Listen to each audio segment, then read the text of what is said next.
যুবশক্তি ভরসা কার্ড 2026 কি?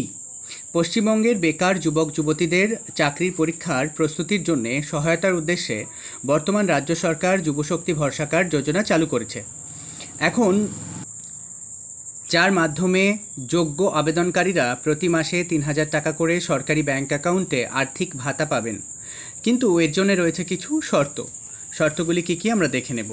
পশ্চিমবঙ্গের স্থায়ী বাসিন্দা হতে হবে তাকে, রাজ্যের একজন বেকার যুবক বা যুবতী হতে হবে যিনি রাজ্যের বিভিন্ন সরকারি চাকরির প্রস্তুতি নিচ্ছেন। নথিপত্র কী প্রয়োজন দেখে নেব আমরা। বৈধ আধার কার্ড এবং ভোটার কার্ড থাকতে হবে আবেদনকারীর। বার্থ সার্টিফিকেট অথবা মাধ্যমিকের অ্যাডমিট কার্ড থাকতে হবে। বার্থ সার্টিফিকেট হলেও চলবে, আর মাধ্যমিকের অ্যাডমিট কার্ড হলেও বয়সের প্রমাণপত্র পাওয়া যায়।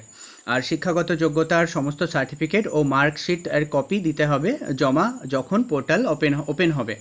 সম্প্রতি তোলা পাসপোর্ট সাইজের পরিষ্কার রঙিন ছবি, একটি সক্রিয় মোবাইল নাম্বার, অর্থাৎ যে মোবাইল নাম্বারটি চালু রয়েছে সেই রকম একটা মোবাইল নাম্বার দিতে হবে।